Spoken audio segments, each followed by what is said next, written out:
introduce the panel to you. So tonight we've got Poppy from Thriva, Fede from Zoe, Cormac from Greyparrot, Angel from Peanut, and also Lorenzo from Eight House. So he's going to be moderating for us this evening. We do have a QR code up here, so you can scan that and ask questions throughout. But yeah, those will be answered at the end. We've also got a survey that you might have noticed, so yeah, any feedback would be great. Thank you also to Thriva for hosting here tonight. We do also have a rooftop that we can go to afterwards for some drinks. And yeah, I'll pass it over to you. Thank you very much. Just checking that you guys can hear me okay? Yeah. Excellent. Well, thank you all for joining us today on this very exciting panel titled Tech for Good, Shifting Minds and Shaping Behaviors. My name is Lorenzo Espinosa. I'm head of product at Ada Health, and I'll be moderating the panel today for the next hour or so. Before I introduce my fellow panelists, I just wanted to reiterate thanks to Thriva, of course, for hosting us today, but also to Burns Sheehan for obviously organizing this great event. Thank you very much, guys. A couple of quick remarks from my side. So the duration of the panel will be roughly 1 hour or so. Will be 45 minutes of panelists interacting, answering questions around shaping user behaviors, and obviously the always relevant topic of how to drive traction and adoption of our products. And then we'll open it up for Q&A from the audience. So without further ado, I'm really excited to welcome my fellow panelists here today. We've got Poppy Bensberg from Thriva. Thank you, Poppy, for hosting us today. Fede Burns, Senior Product Manager at Zoe. Cormac West, Senior Product Manager at Greyparrot. And Angel Lekmanets, Senior Product Manager at Peanut App. Welcome, guys. Well, before we dive into the topics, I've been asked to do a quick show of hands so that we make sure that the insights that we talk about today are as relevant as possible for the audience. So, quick show of hands, how many of you work in product today? Oh, good stuff. All right. And of those, how many of you work in tech for good today? What does that mean? Well, I wish I did. But yeah, thank you very much for that. So hopefully the insights that our fellow panelists will share today will be relevant for you in case you want to learn more about Tech for Good. We have a great representation in terms of sectors such as health tech and waste tech. So yeah, it'll be good to hear their thoughts. Without further ado, I'll just go back to ask my fellow panelists to start by introducing themselves. Poppy, do you want to give a quick intro of yourself, the company you work for, and what you do today, so the audience can relate to your insights? Yeah. Can everyone hear me? Yeah. So I'm Poppy. I'm a senior PM at Thriva. I've been at Thriva for about a year. Before that, I worked for Condé Nast, so media, and before that, John Lewis, so retail. And if you don't know Thriva is a health tech company. They do majoritively finger prick at-home blood testing, along with home consultations and documents. We do. Hello everyone, I'm Fede, working as a product manager here at Zoe. I've been at Zoe for about a year and a month. Zoe is a personalised nutrition service that basically you take a bunch of at-home tests, test your blood sugar, your blood fat, and your gut microbiome, and then we score foods for you based on how your body responds to them.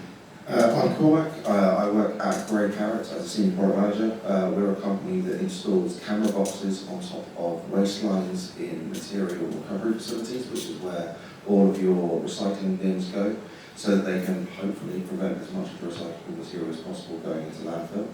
Our technical definition there for you. And my background is I've worked in a number of different companies. I was also at Babylon Health, I worked at Photobox, and been a product manager for about a decade. Hello, I'm Angèle. I work at Peanut App, which is a community of women where you can find support, ask questions, and connect with other women at the same life stage. And working product as well. Previously, I worked in a bunch of companies, but notably maybe one is TransferWise, so fintech for the team.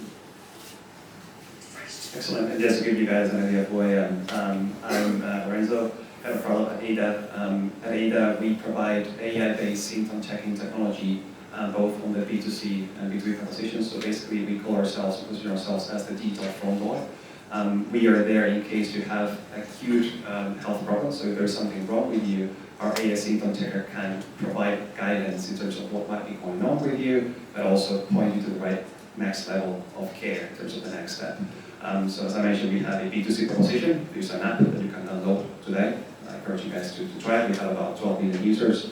But we also license our technology to B2B partners, mainly national healthcare systems, private healthcare systems, countries like the US, but also leading life sciences companies.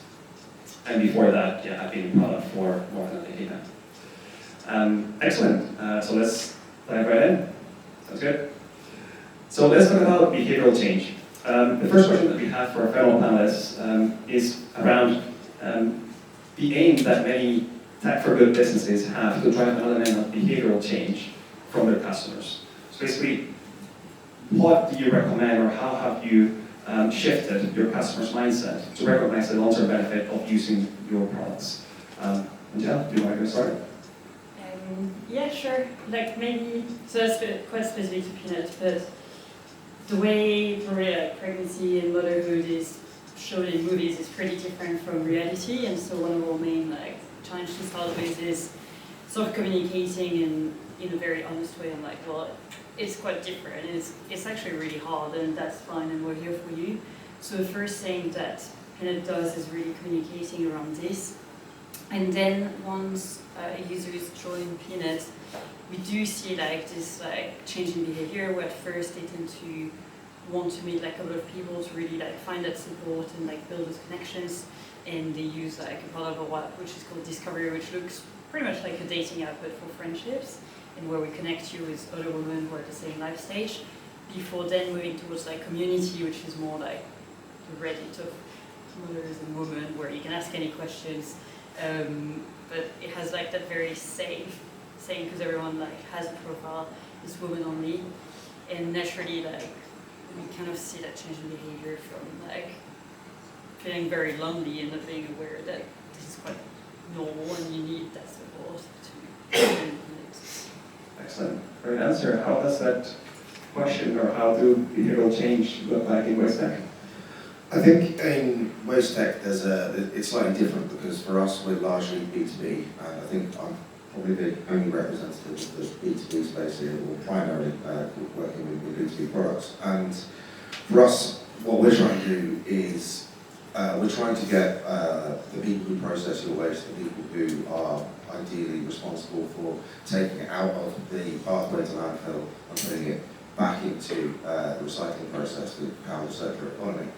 And so, for me, for how that works and for how we need to change behaviours, I think when you think about tech for good versus thinking about more conventional consumer products or more conventional kind of B2C products that don't necessarily have a moral or health or a very important financial or environmental outcome for your users, when you're a product manager thinking about those things, what you need to do is step back a little bit and think about what is the good that you're trying to affect, and who is it that is empowered to make that change happen, and are they the same people who are the end users of your product? Because that triangle is not always present there for every one of the products that you design and build.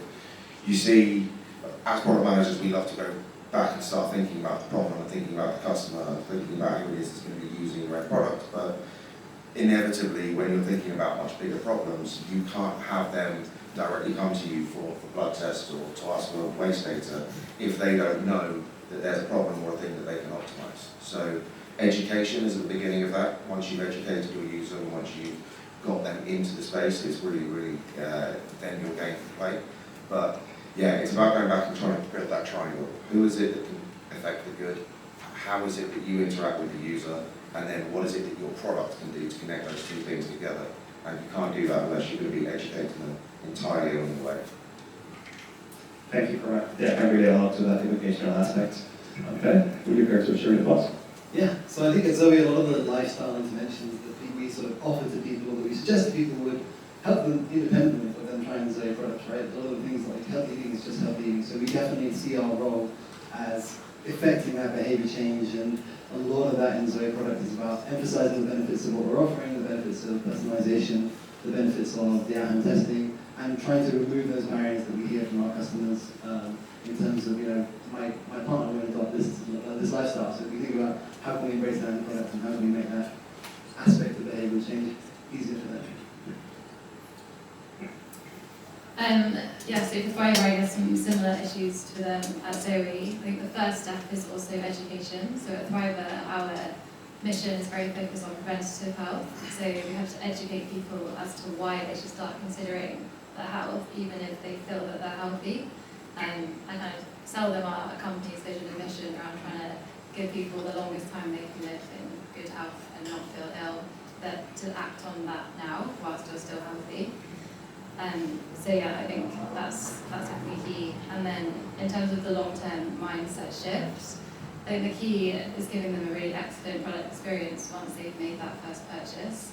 So you want to prove to them that you're delivering on the value that you're promising when they're looking to purchase your products. So with Thriva, I think a big way we can do that is by demonstrating the data. So we can show them in their experience kind of graphs to see how their blood analytes are changing over time, and demonstrate that what we're recommending them to do with their health is having a positive impact on their health, and they can see it in our product experience. So that kind of brings them back to saying, oh, you have had a change, and that's because of Thriva. So that brings them to that kind of mindset shift. Thank you, Poppy. And if we may stay with you, let's talk now about, let's say, opportunities, right? So the challenges associated with building that behavior shift, right? We talked about how we drive that behavioral mindset shift in our users, but what are the obstacles that you usually see as part of the Thriva's products? Yeah, I mean, we're giving people advice around how to be healthy, but the changes are kind of completely on them. They need to want to make changes to their daily lifestyle. Often we're asking them to break habits that have been engaged over a long period of time. So it's quite hard for people to make the commitment to change their lives every day, potentially, to improve their health. So I'd say just daily life is actually one of our biggest challenges, to get people to see the long-term benefits of Thriva. So ways we can think about that again is in the experience and often in the data. So in the experience, we show people where the analytes are, and if they follow our advice in 3 months' time, your results could look like this, and we want to try and motivate people to take action and buy into what we're selling and them protecting their health. So it's all about motivation and kind of getting them on board with the vision so that they're prepared to take action and change their habits. If they're not bought into that mission and they don't trust us, then they're less likely to change their behaviour and shift their mindset. Thank you, Poppy. You're welcome. Yeah, I'd probably split it into two things. I think one thing that we come up against often, Zoe, is that the science just isn't there to support the behavioural change that we want to give people. So the question like, what does it look like to see a microbiome improving? Just nobody's really answered that in a way that you can productize yet. And so a lot of the work and the effort we put in is to understand better, how can we find these benchmarks for people that can tell them that the change they're making in their diet is actually helping them. And then the other aspect is like the things in the product that we build that reinforce trust or destroy trust with users. And also, we might build a feature, for example, that has some negative outcome for maybe 5% of users or 1% of users, and we've really got to think deeply about how negative might that be, and for any product, right? But for us, it's like if we show people something that doesn't make sense to them or doesn't feel personalized, it becomes a reason to distrust our products as a whole. And I think we take those types of interventions or those issues very seriously. Yes, please. I think in terms of obstacles and opportunities in the waste, particularly for Greyparrot, we see that there's a huge opportunity, a huge obstacle in the existing infrastructure being quite outdated. And alongside that, because a lot of the facilities that we're installing our devices in, they were built, decades, 2 decades, 3 decades ago maybe. And the mechanical systems that they're interacting with aren't ready to be digitized. They aren't ready to have AI running on them. The waste isn't clearly visible to our machines, so to our cameras, so we can't identify it. So for us, a big part of what we need to do in order to overcome that obstacle is be a part of building the next generation. And we need to kind of say, if you want to run these processes more efficiently, more profitably, and therefore with less plastic going to landfill, with less hazardous materials going to landfill. We need to not only think about how we retrofit into the current sites for our existing customers, but how do we become an intrinsic partner to them, where when they're building their next plant, they want to build it Greyparrot aware, so that we're thought about and there at the very beginning of that journey. And likewise, the landscape that they fit in, kind of in terms of legislation, is much more complex too. If there were no legislation for the waste sector to be trying to achieve some of these goals that we all know societally, we all know that they impact the global warming, they impact how much money it costs you on your council tax to have your waste taken away. These are real kind of intrinsically tangible and known things. But if we're not interacting as a technology provider who's trying to evolve our client base into doing things in a more efficient and more eco-friendly and ultimately more profitable way, if we're not taking part in that discussion at a community level with everyone in that space, talking to the legislators, talking to the government, talking to the major players, then it doesn't matter how good our product is, the environmental conditions aren't going to be there for our product to succeed. And likewise, if our product isn't trustworthy enough and the data isn't of high quality enough to the customer, again, they're not going to want to be a part of legislating and having that discussion with us. So it's about not just building a product in a vacuum, it's about making sure that you understand where that product goes and how you can ensure that the environment you're putting it into is set up to encourage people to buy your product, that people know that your product is a part of solving a problem that they may not even know they have yet, which is difficult. Thanks, Cormac. Yeah, can really add up to what you just said in terms of really not thinking about the product in isolation. I think that's a key takeaway. Thank you very much. Thank you guys for those insights. So yeah, if we shift gears a bit, we talked about how we encourage our users to adopt our products and the obstacles we face. And some of you shared some thoughts on, let's say, some of that skepticism that some users might have towards our products. Could we elaborate a bit on that, Angela? Have you experienced issues with your products not being adopted, or people being skeptic about the actual value that your product actually brings to them? How do you overcome that? Yeah, that's definitely one that we have. I think like the same way as 10 years ago, there was this thing on like meeting people and that like was really awkward. It would be like, oh, we get to Tinder. Like when 10 years later is actually like a very normal thing and no one cares, and nothing to be ashamed of. I think meeting friends on an app is still something that's a bit like that a lot of people are reluctant to do, and that feels very awkward and just like weird. So a lot of like the education that we have to do is around the fact that, well, first it's quite normal because, especially with motherhood, like there's this saying on like it takes a village to raise a child, but actually like we don't live in a village anymore. We live in like little flats in a big city, and so the same way as the way we live needs to change, the way we meet friends and we get support needs to also evolve so that you rebuild that support group that you women used to have. So that's some of the education that we need to do, and for us what that means is really communicating around like the fact that we're here for support, that we're a safe space where you can ask questions, connect with other women, and just like get that support that you really need for different life stages. Thank you very much. In terms of waste pack, you've shared a couple of examples of the skepticism. What are the main ones that you face at the moment in terms of adopting your product? I think it really is quite simple. I think you've got to educate, well, not necessarily educate the customer about their own space or about the objectives, the greener objectives that aren't aligned with their bottom line. But for us, largely, the greener objectives are. It is more profitable for waste managers to sell their plastic, to sell their aluminium, to sell the waste that's coming into them than it is to let it go to landfill. That costs them money. They already know that equation very, very well. So the educational side for that in the waste sector is a bit like you're saying. When you're saying women like to know that there's a community there, they're not alone in feeling this. For us, it's we need to prove to the customer that we're close and understand their problems. Yes, there is already an impetus and a reason for them to behave this way, but the reasons why they're not able to or incentivized to do that enough at that time, or the reasons why they might not understand how cheaply they can achieve some of those goals and reclaim a huge amount of that waste and put it in the right place.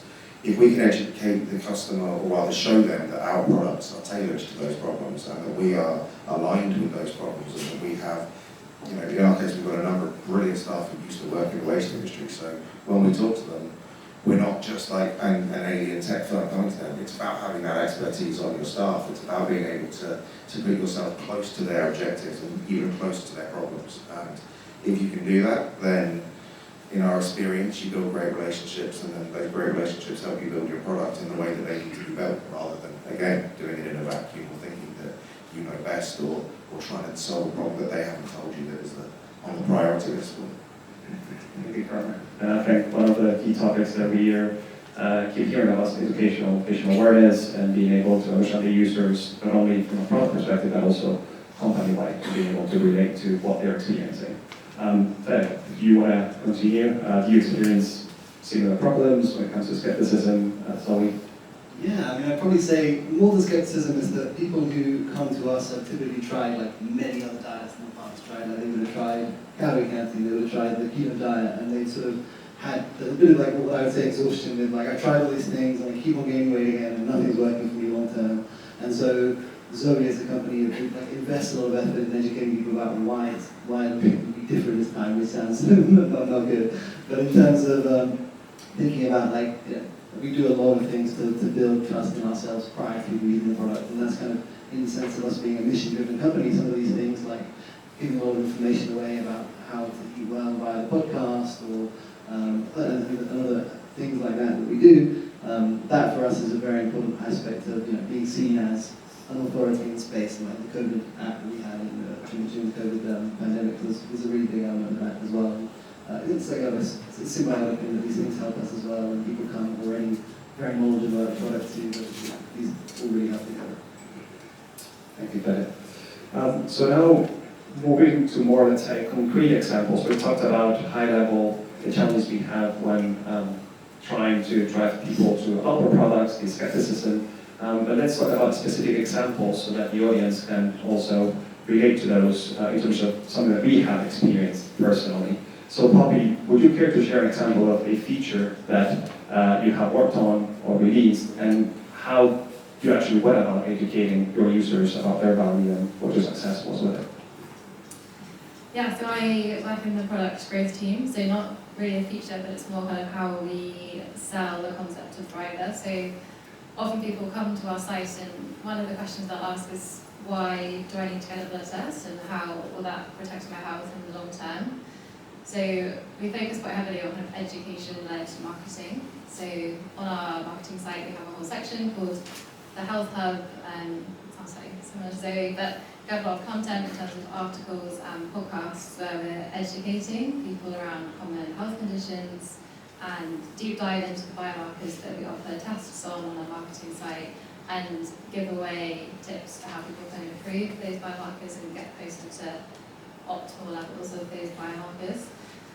And then we use that to kind of link through to the products that we sell to kind of really explain why that might impact someone, and hopefully people can identify with the contents of the articles. They might feel like, oh, I'm constantly tired, therefore maybe I should get a vitamin B12 test, and they kind of understand that.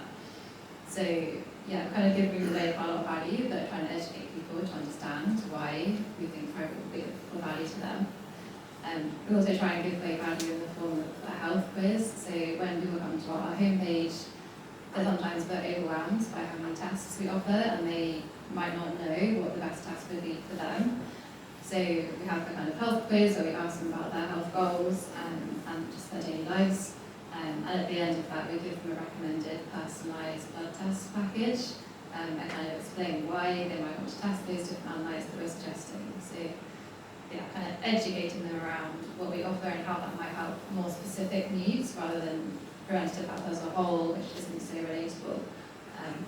So yeah, that's a feature. But Thank you very much, Bobby. Ben, would you care to share an example with us? Yeah, well, I mean, I think Zoe itself is a pretty complicated product, right? You do a 2-week testing period, you wear a blood sugar monitor for 2 weeks, you eat a standardized meal, we measure your responses, you measure your blood fat in like a very intense 3-day period, and then you do a microbiome sample as well.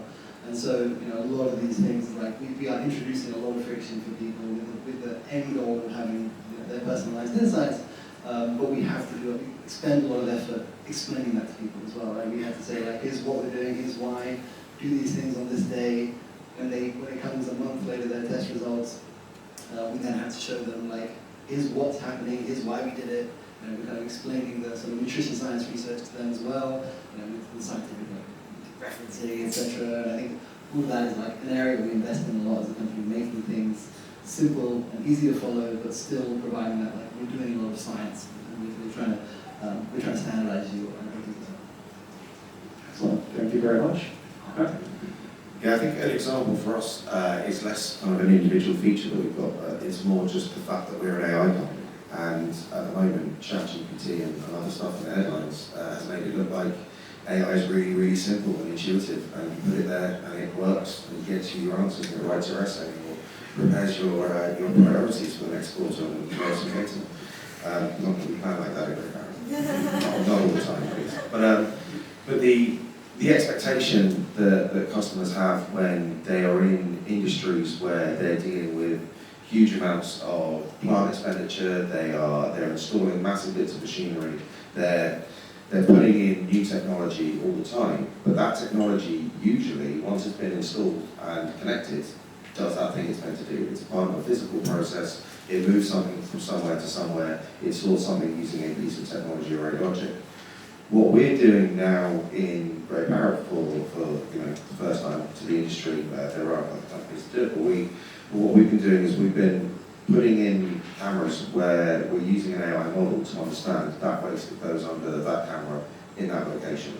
And quite often our customers expect out of the box it's going to be able to know every single thing. But there are seasonal changes to the waste that happen there, there are other conditions about how deep the waste might be, there are other things that mean the waste in that country may not be the type of waste that we've seen before. And so in order to get the best data for the customer to make the best, most informed decision, we need to go through a process where we understand what's on that line, understand the weight of it, understand how that line works in that location, what objectives they have with that waste, where it comes from, how they want to slice the data. And it's not just quite as easy as putting in another conveyor belt or putting in another sorting device. Not that they're easy, but once they're installed, they tend to be up and running and working a bit more quickly than setting up a custom AI model based on their data. And so in order to get past that obstacle and in order to kind of align ourselves with the customer again, it's, for us, the solution is about giving them wow moments along the way so that we can kind of say that even if we're not getting it 100% correct right this second, that we can still identify this is what the process is. Managing expectations from the beginning, which is something that is difficult given the variance between all of our different clients and all the different locations. We're trying to give them a really clear understanding of what that journey will be. So similar to when your kind of users have to do a load of different tests and eat different things, there's a point at which they may think that it's just a really simple thing. You do a simple blood test or something, but you need to tell them about all the things that come on that journey. And it's not enough just to tell them about what happens on that journey. You have to give them a release of value at each point along it so that they will want to do the next step. And so you need to build your product in line with that and build a process around that, which as product managers we like to think we get right all the time, but we don't. It's a really complex thing to work with your ops team, to work with the sales team, to align that messaging and get it right so that everyone's on the same page. I'm really fortunate to work with a great group of people who really do get that quite right a lot of the time. But yeah, it's in terms of obstacles, it's, you say AI, they think, oh, it's magic, you'll just do it. But you need to really think and understand how you get that AI right for them at that point, in that time, and get them to be patient on the journey to come with you. Yeah, patience, yeah, that's quite something to say. Yeah, thanks for that. Well, yeah, Jeff. Yeah, for us it's interesting because the first thing that was built at Peanut was pretty much what if you use the dating app like we see, which is a swiping like thing. And although this might sound very simple, one of the difficulties that we have is finding a balance between a very like sleek, simple UI that doesn't involve any button or tutorials and everything, which was built for 80% of our users, but also taking into account the 20% of users that we have who have never been on a dating app and just don't know how to swipe. And what's interesting about it is not necessarily like that, like the UI itself or anything, but more like over the past few quarters, we've seen like really good progress with really good improvement in retention and activation by playing with like very simple UI tricks here. And two learnings here is like try to continue, like first thing is like finding that balance is not so easy and like you constantly need to think about it, but also I think as PMs like we tend to like want to build like new shiny features and not so much like improve the existing and go back to something that you have and take for granted. And what we're seeing is that even small things and small improvements, because it's such a core feature, have like a really huge impact. So kind of remember to go back to those basics and don't take them for granted. Thank you very much, Angela. Yeah, providing incremental value. Fully agree. So now let's talk about the great topic of KPIs and actually measuring success. So Fede, if I may turn the question to you, when it comes to actually measuring the success or lack thereof in driving change in user behavior, what are some metrics or some ways that you guys measure at Zoe? Yeah, so I'd probably start with saying, just in general, how we sort of approach like research and validation and things like that is we follow kind of like a continuous discovery. We talk to people constantly. We understand better, like, you know, what aspects of the sort of product journey are they experiencing, and what are the, like, how do these things trickle down into each other. So, for example, what I'm working on at the moment is you guys have these foods scored for you. You want to figure out how can I combine these, how can I figure out what to eat and make it delicious meal for me.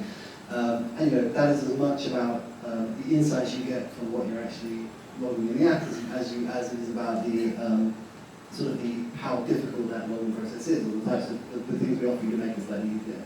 And so we always break that down in terms of like a problem tree or a solution tree or whatever you might call it.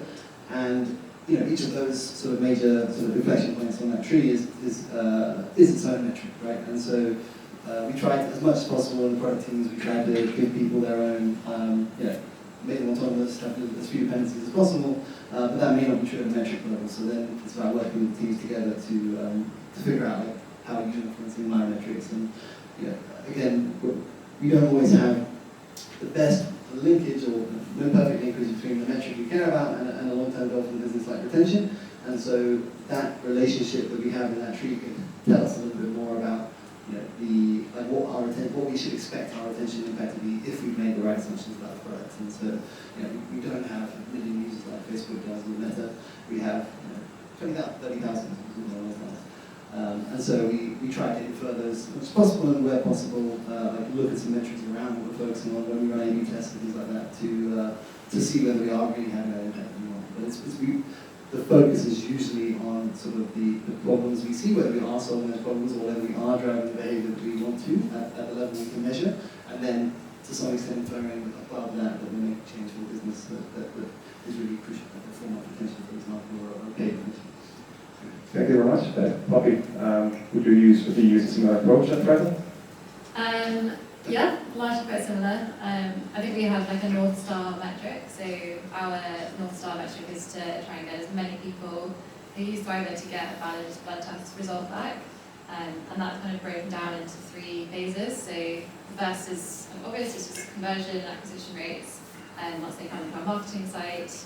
The second is actually test activation. So that means someone's ordered a blood test, they've received it, but they actually have to prick their finger, lead into a tube and send it off, which is often a barrier for people because they see the kit and they might back out and get scared of actually pricking their finger because it hurts a little bit. So getting them to be motivated to commit to the date and do the test and send it off. So there's focus around that. And then the third is around actually getting that valid blood test result back. So there's quite a few factors with the blood test which might mean that you get an invalid result. Reasons like you haven't got enough blood in your sample, you squeeze your finger too hard, blood might hemolyze and you can't get a valid test result. Royal mail strikes, they can impact how you get a test result. So a lot of it's around kind of education around how you optimise the best chance of getting a valid test result. So those are the three key pieces of kind of our North Star metric.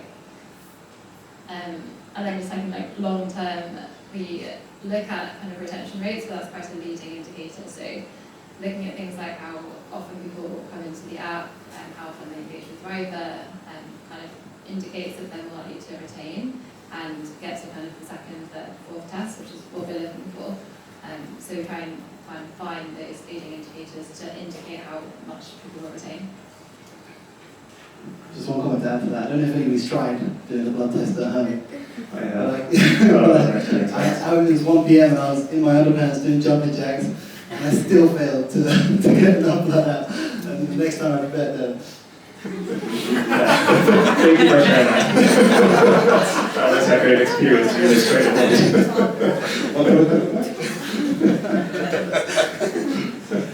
Thank you, guys. All right, so coming to the last part of the panel, and we're going to shift gears for the last time, and now we're going to talk about more about the product management career and tech for good in particular. Obviously, most of the audience here is in product, but not all of you are in tech for good businesses. So we did want to spend some time talking about tech for good and why the panelists decided to get into tech for good in the first place, and what surprised them, how they like about it, but maybe they don't like about it as much. Angel, do you want to start maybe? Yeah, sure. Though like tech for good, I still don't really know what it means. So maybe for me it was more like joining peanut for women to listen to my mom, my grandma, midwives, and my dad was in tech, so it was this thing of like, oh, maybe it's an heritage, and where I'm not sure if it's about tech for good, but more like doing something you're really passionate about and where you say it has a good impact and like keeps you up at night. And for example, like Wise is a very mission-driven company, like even if it's a fintech, and although it had other tech, I never found myself on openbanking.com on a Saturday morning looking at the latest European regulations that were coming out, when regularly I can find myself opening Peanut to look at like what are all users saying, what is their experience, what are the new things that are happening. So I'm not sure if it's like tech for good that's important, but more like find something that you're really passionate about and a problem that you really care about, because that's where you can be good, especially if you're a generalist as a PM thing. That's where it makes a difference. And it doesn't have to be tech for good, but what do you really care about? Thank you very much. What about you? Yeah, I think it's weird we're kind of defining this towards the end of it, I think. But yeah, the tech for good to me kind of means where there is at least one or more objective, which is at parity to or greater than the pursuit of profits. And those things will tend to be things in energy, in environment, in health, in community, in government. There's loads and loads of sectors where there's tech for good, and there's loads of business types of tech for good. But the thing that I was given an opportunity to work at a tech for good company, to have tech, and the vibe was just different. Anyone here who does work in tech for good, you put their hands up earlier, or I eat some version of it. I can see some people smiling now, but you're working with people who are passionate about that second goal.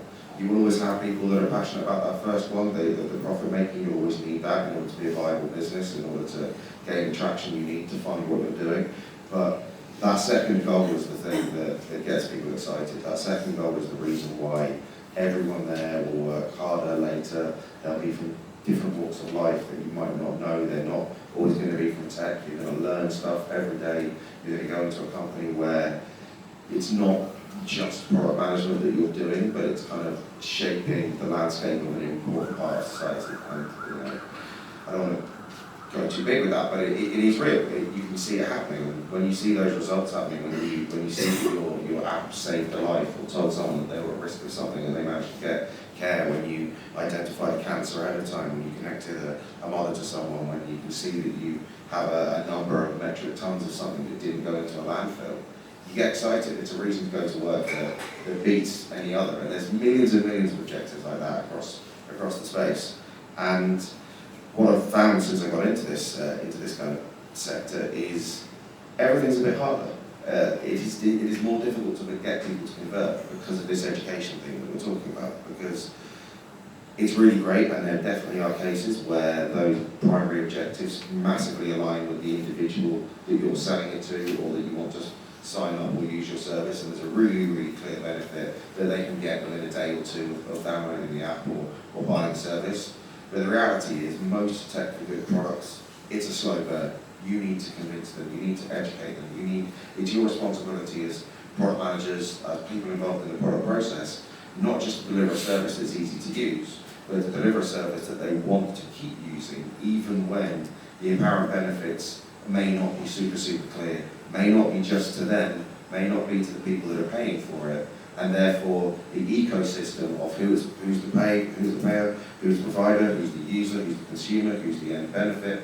It's a much more complex system than your regular, I'm going to write a user story for this person who wants to do this thing. It's more complex than that, and it's therefore 10 times more rewarding when you get there. So I think I would always seek now to go for a tech for good job with some guys, as I've just described it, but because I get a buzz out of it, and it just feels really good. Thank you very much.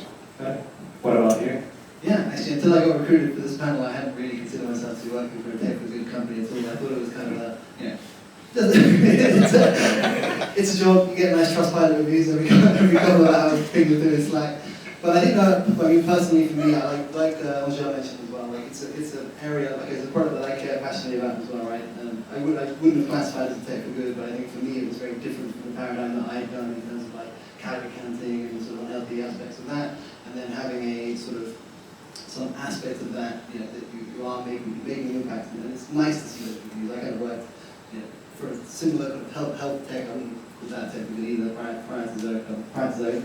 And I think there's that element that you kind of, maybe in the boating industry it's not quite the same. Yeah, I'm sure it is. Bobby? So I chose to specifically come into health tech, because that's kind of my passion at play. So I kind of came into that wanting to kind of get that buzz, because I was passionate about helping people. I was kind of on board with the preventative health mission. I kind of consciously came into that. But I think since working at Thriva, I kind of observed that you can solve really interesting challenges, especially around growth. Because working in health tech, you want to be doing moral marketing and thinking about ethical problems. You can't just upsell products to people that don't need them, because you're wanting to protect their health. So you're considering growth in quite a different lens than you might do in another company that's not health tech or maybe a tech food company. So you're kind of having to think more around customer needs and a really clinical lens, and making sure that what you're recommending is clinically credible and clinically safe, and that you're thinking through each specific user problems, long-term user journey.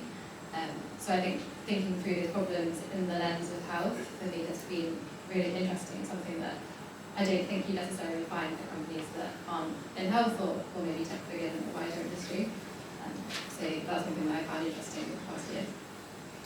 Thank you very much for that. And we're coming to the last question of the panel. So we would like to leave you guys with a word of advice from our fellow panelists in terms of a product management career. If you could, starting with you, Poppy, we could leave the audience with a piece of advice that has helped you in your product management career, and what would you advise our fellow product managers in the room to do to keep progressing or keep advancing in their practice? I think my advice would be make sure that you really nail the basics of product management. So always make sure that you're really interrogating customer problems and be really close to the customer. I think sometimes you'll get a lot of challenges from leadership potentially to chase after financial goals, but it's a bit of a mindset shift to understand if you're solving customer problems and delivering value to customers from what they're expecting from you, financial gain will come. So always start with the customer problem and the customer, and always be talking to them, understanding how they use your product, and that will help you build good products that customers love. Don't get too distracted by other metrics, focus on the customer. Thank you very much. Focus on customer. Dave? Yeah, I feel like I've been bubbling through my product management career for a long while now. And probably I'd say the thing that helped me be a better product manager was doing something on the side. And really it's different when your own finances are at stake. So I think that's teaches you a lot about, not just about product generation, you would otherwise have not done. So I'd say if you have something on the side that can help you learn more or like develop somewhere that you're interested in, it's really useful. Yeah, I think it's like a whole path into growth management as well. Okay. Stop building products you don't believe in. It's that simple. If you are not fully invested, if you would not use your product, if you were in that sector, stop building it. Find another job. Get out. Build something you believe in. And when you do look for something that you believe in, find the company with the most diverse set of smartest people you possibly can. With people from outside of tech, with people from science, from health, from environment, from maternity, from anything. Get the most diverse group of the most brilliant people you can find, work with them and learn from them about what they know, and you'll become a better product manager. But yeah, start with stopping building stuff that you don't believe in. And if that resonates with even one of you here, then this is all worth it, because it's a really big leap to kind of say, be really honest with yourself about the fact that you may be just bubbling on and then you find that thing that gets you there. But it's, but yeah, we've all been there. And for me, the answer to that is to find something that was going to take a good place. And it's one way, it may not be your way, but yeah, if you don't believe in your product, get out. It's my main advice. Thank you for that. I was going to ask for a quick show of hands, but and Jen? No, 100% agree with what you just said. Like, definitely do something that you're passionate about. And I think in the same vein, it's like, don't focus too much on the things you don't have to do and you're not so good at. Even when interviewing, one of my favorite questions is, well, what's your superpower? And I don't expect anyone to be super good at everything. And I don't think as a person, there are always stuff that you just hate doing and you're not good at it. And not focusing on these to spend more time on the skills and the things you're really good at and you really enjoy doing from the start, I think is a great strategy to work a bit more, but also just become really good at the things you're naturally good at and that you enjoy. Excellent. So focus on what you're good at. Thank you very much, guys. Now we're going to open it up for questions from the audience. So yeah, we've got about 10 to 15 minutes. So yeah, if you have any questions for the panel, please raise your hand. Oh, sorry. Slide Apologize. Excellent. Thank you very much, guys. Oh, we've got this slide over there. Okay. Right, so let's start with the top question, the one that got the most number of likes. So yeah, from Kirsten, are there any behavioral change frameworks you found to be particularly helpful in your work as a PM? Any takers? Okay. Kirsten asked this question, she works with me and we talk about behaviour change. Yeah, I mean, so just keep it super simple. I think behaviour barriers and benefits, like I already sort of described in good behaviour change. Good behaviour change work starts with defining the behaviour that you actually want to change. I'd be quite surprised how many people think about behaviour change and don't actually define what behaviour they help to change for their members. Barriers are basically the problems that we hear about from customers, and we're thinking about how do we surface those from customers we talk to. We talk to customers every week, build insights from them, structure those insights, and then assess. And then we think about, for Zoe, I think it's very unique the type of benefits that your company can offer. In Zoe's case, it's how do we emphasize that this experience is personalized, for example, or how do we, for members, because that testing period is so intense, it's something that is ingrained in their head. They remember that blood sugar spike they had from that meal they ate. How can we bring that back to them and do that in such a way that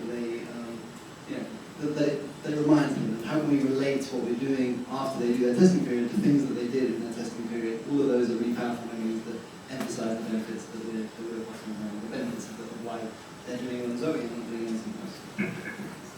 Thank you very much. Any follow-ups? Yeah? Yes, others.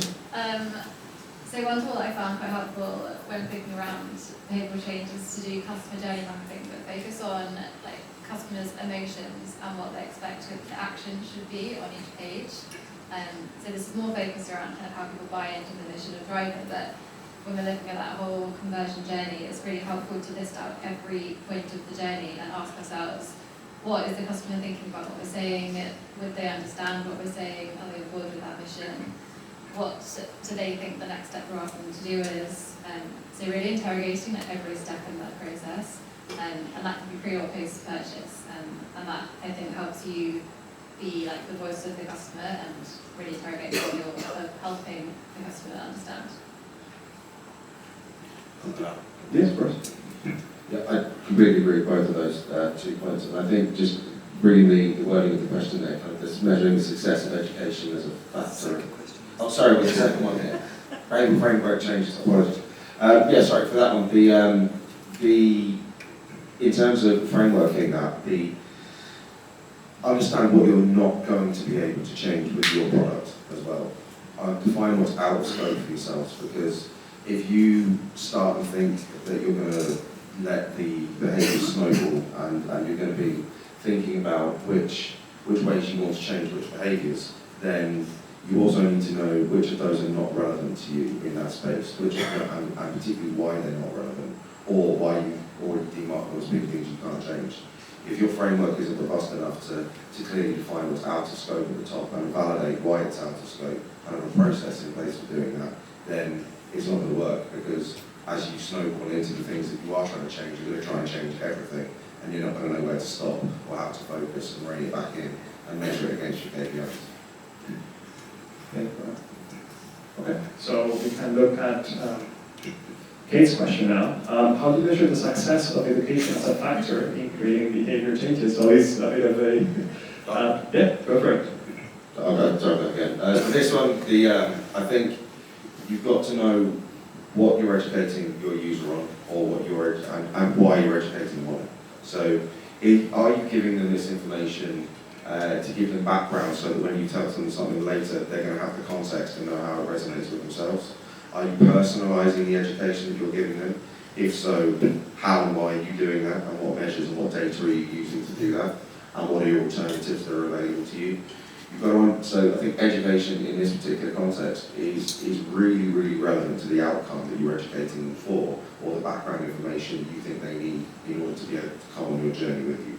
So mapping your user journey, like I said, is always really, really important.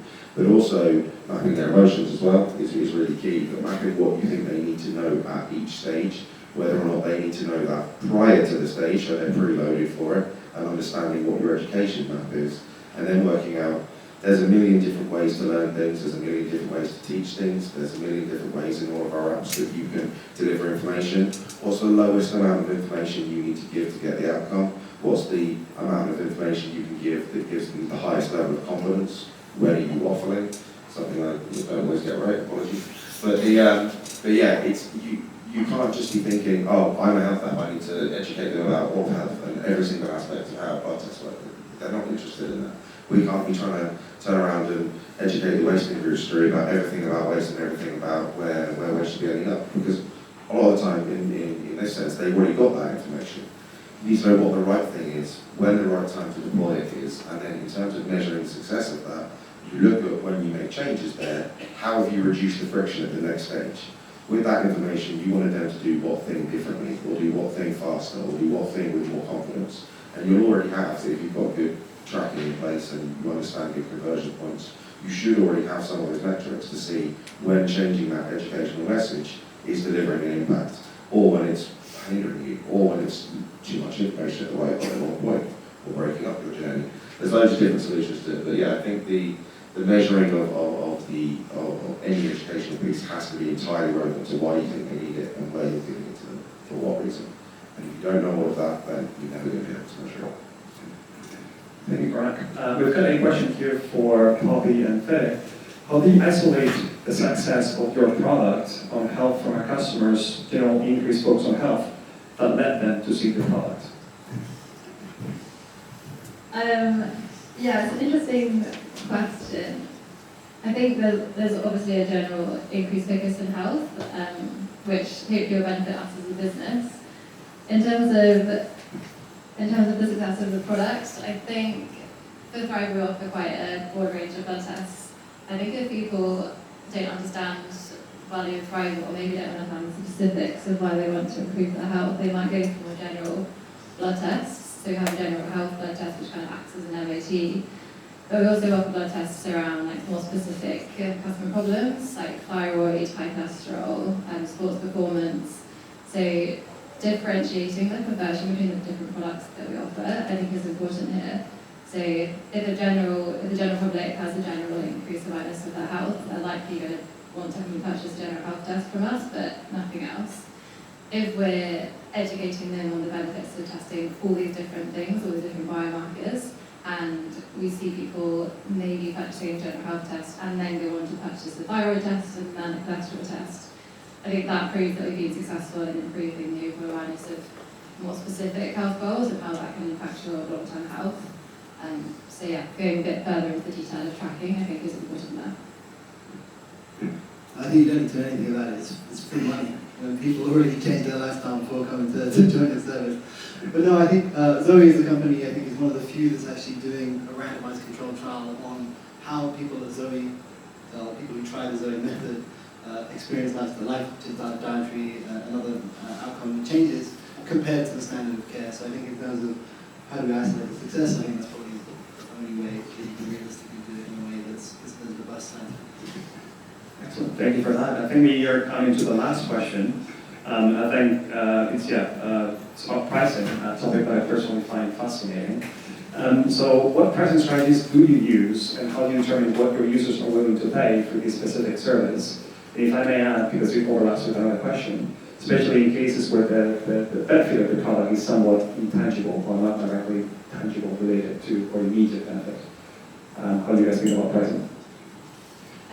It's something that we started monetizing about a year ago, and when we started, there was this huge, really big question mark, especially from our investors on can you really monetize something that is a bit of a dating product, but with only women on it, knowing that on the classic Tinder or Bumble, the hard side and people paying used to tend to be men. So there was this really, really big question mark, and even for us, to be honest, even though we were convinced we would be able to. And the way that we approached it was, we used a few different types of surveys and frameworks that were quite interesting to kind of understand from a user, get feedback on what would be the willingness to pay and how to approach it. But fundamentally, what's made a difference for us been just experimenting, and we just started with what was a really low price, and gradually that increased it with different types of subscriptions, different sort of products, lots of experiments around offers and cascading these and everything. And we ultimately at this stage have this strategy where we know that we have our highest price at the very start of our user journey, and gradually we have offers and all the way down to free trial. And the ways, what we try to do here is capture their height and customers who want to pay at the very start and get convert more and more users to payers with offers and down the line. And that's been super fascinating, and with lots of experiments. Is there a good framework? I'm not sure. We've tried lots of things, but mix it and see what happens. Thank you, John. Any other views on pricing? I'll give one of this. I think for us, we've got a hardware component to what we do. So there are some bottom lines and there are some costs to us that don't exist for all digital only apps. I mean, similar to you guys, there's a physical cost to doing the tests, to pushing out the materials needed to do it. So when you've got that baseline, it gives you somewhere to work from, and it gives you something to understand. And then, as any startup does, we need to kind of scale it up. We need to think about how much value we're giving to our customer, and then the pricing mechanism for us needs to be proportionate to the value that we're able to prove that we deliver. And as we grow and as we're able to prove that we're delivering more value, we'll be able to hopefully proportionally and in a great way raise that price and make it work. But I think it does become a bit different, and I think you are able to set a slightly more bold pricing strategy when you have a physical component to what you're doing. If you're digital only and you're able to do something that just exists on your phone, I think there's a natural cap to what people are willing to pay on that. But when it's something that you get something in the post, it is really different. Or when you get something delivered by a very expensive dispatch ship for us, then I think the pricing strategy needs to change. But again, it's all about that landscape that you're fitting into. Price has to be proportional to value. And if you're giving something away that is high value to your customer, then you're able to charge high price, and they'll be happy to do so. And that's the ultimate thing you want to do. You want to have customers that are happy to pay the price, and the price will you're happy to charge, that keeps you growing and keeps you innovating. And finding that point is about, again, education and about understanding how much value you're giving to the customer from our service. And you can't do that without getting super close to the customer and building great relationships with them. So it's kind of a nice circle there, I guess, for us. Thank you very much, Cormac. So yeah, that brings it to our this will be the last question of from the panel. Thank you very much for the engagement, guys. It's been great sharing this hour with you. Thank you very much to my fellow panelists. Thank you for those insights. I'm sure the audience will appreciate it. And yeah, please put your hands together for them. Thank you very much.